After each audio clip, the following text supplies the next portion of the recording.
Sky, and then we'll go to Joe from the BBC, and then we'll open it up to everyone else. We'll do a separate UK written as well afterwards.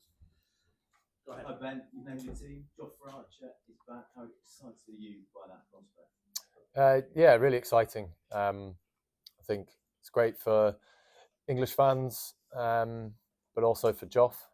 It's been, like a long time coming for him. I think his the way in which he's handled the injury setbacks over that period has been very commendable, and then the way in which he's got himself back onto the field and playing cricket over a long period of time now. It was exciting to have him back into the squad and in contention for last week, but now that we can say he's in the playing 11, very exciting for the group, but also I think a pretty great day, and I think Josh's going to be pretty proud of himself that he's managed to get himself back here after two pretty big injury scares. What can he add to the bowling attack that maybe others can't? I wouldn't ever like to go into it like that. I think it's a case of we've had two tough games, a lot of time in the field, and got through some overs as a bowling unit. So you get to this position here with back-to-back Test matches, and you feel it's the right time to get some fresh legs in. And it was exciting that we had the ability to be able to call on someone like Joff. A lot of England fans will remember him from 2019 and the spell here. Can he get back to that level, or might we be seeing a slightly different form of Jofra Archer with the Red Bull? No, definitely. I think when he's played for England, I know it'd be in the short format. I think it's obvious whenever he does get the ball in his hand, there is that sort of that change in the game. I think the opposition feel it as well, because they know what he can do in a spell. I don't think there's any reason as to why we can't see Jofra Archer operating at a level like we've seen here in Lords in his debut. And how do you plan to use him? Will you use him in shorter spells than perhaps previously?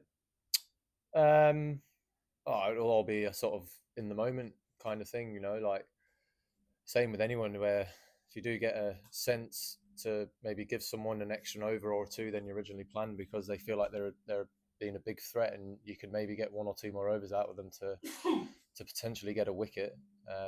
But there's definitely going to be no preconceived ideas around he's only bowling spells of 4 or 5. Definitely not. And how much help will he and the others get from the pitch here? Have you had a look at it? Lords generally it plays out the same way whenever you tend to play. There's always seems to be a little bit in it on days 1 to 2, and then if anything, it probably speeds up as the game goes longer. I watched a bit of the World Test Championship, and it was the same there. Don't know. And how are you feeling after Edgbaston? A quick turnaround, tough test mentally, no doubt. And also, how do you feel about your batting at the moment? I'm good. Feeling good. Yeah. Thank you very much. Sweet. Joe, go ahead.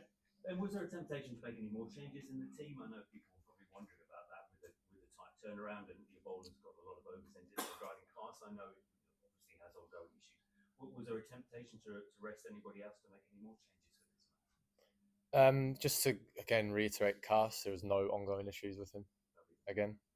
It was like we obviously quick turnaround, so we waited to see how everyone pulled up, and Wokesy and Cassie were good, so that's why we stuck with it.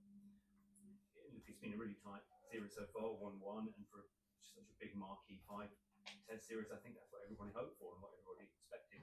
What gives you the confidence right now, Ben, that England have the edge over India overall? This was always going to be a series which was going to, moments ebb and flow. The results were going to ebb and flow because of two very good teams going at it against each other. We came out on top at Headingley, they come out on top at obviously the last game. I think when you have two good sides going at it against each other, you are going to see that. Whether we have, I don't think we feel like we have the edge over anyone. We respect our opposition, whoever that may be, whatever period in a series it may be. We'll be coming out this week, and trying to hit them hard and obviously trying to come away with a win. Just finally from me, anything particular in terms of Shubman Gill that you're thinking about or planning, or stick to the plans that you've already had through the season? Yeah, look, we've obviously got plans for all the Indian batters, but again, very good players are allowed to play well, and he has played very well in the first 2 games. We'll go Rory, Chris, and this gentleman here. Go ahead, Rory. Are these balls in particular proving to be a challenge for you as a captain? Because I guess making those breakthroughs when the ball is still giving you something is becoming more a premium than ever. Yeah, look, I think we're not the only. Whenever we have touring teams come here, there is an issue around the balls going soft, going completely out of shape. I don't even think that the rings that we use are Duke's rings. Yeah, it's something that isn't ideal, but yeah, you got to deal with it. You know, you obviously, if you feel like the ball's gone out of shape, then you're going to check it with the umpire, and if it goes through the rings, it goes through the rings, and you crack on, and then hopefully eventually it gets that badly out of shape that you are able to change it. But yeah, look, everyone, the bowling team seemed to struggle with it. It seemed a big issue last week at Edgbaston. But yeah, it is what it is. If it fits through, we keep going. If it doesn't, then we get a new one. And can I just ask you, as a captain, what you made of Beyond Mulder's decision to declare on himself when the 400 was in sight? I mean, I don't know. Sometimes you've had Harry go to 300. Is that a decision you'd ever make, or do you think you let them crack on? I think it's, as a captain, you'd rather do it yourself than your captain potentially pull you out on a groundbreaking day. But fair play to him, I guess. You know, don't know. I think he said something where Brian that should stay with Brian Lara. He's not going to get that opportunity again. Yeah, but no, fair play to him. They got the win, which obviously is a big thing that counts. We'll go Chris. Thank you. Hi there. You've had quite a few special moments at Lords over the years. One of those was your century against Australia a couple of years ago. Just wondering what your memories of that innings are, and whether that another big score was possibly around the corner for you this week. It's 2 years ago, so pretty over that now. And yeah, hopefully, the score's around the corner. We'll go Will at the back, and then we'll take 2 here. And back in the day, a player coming back from injury like Jofra might have played 3 or 4 first class games, obviously he's going in after only 1, which a lot of your kind of predecessors as captain forward players kind of can't really understand. What kind of was your message to them about Jofra's readiness and why you decided that now is the right time?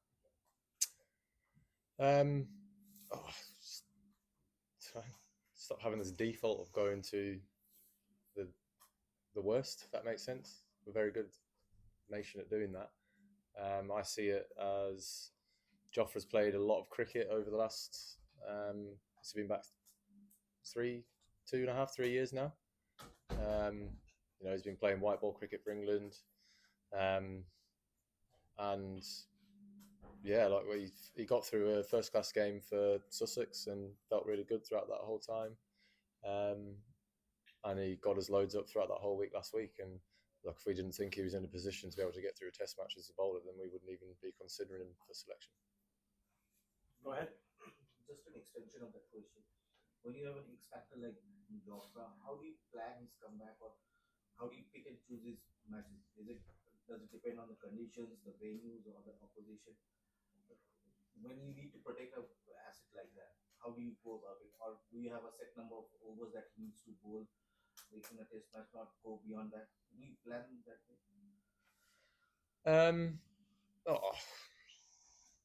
No, not really. I think, look, if we did not think he was ready or in a position to be selected, we would not select him.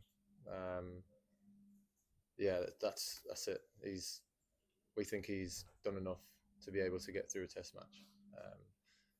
Whenever you walk out onto the field, you're always putting yourself at risk. It's a professional sport. It's a very physical sport, what we do. you know. So we're all walking out there with potentially something going wrong. We don't know. But yeah, we would not select someone if we didn't think that they were able to get through a game. One here and then behind, and then we'll thank you.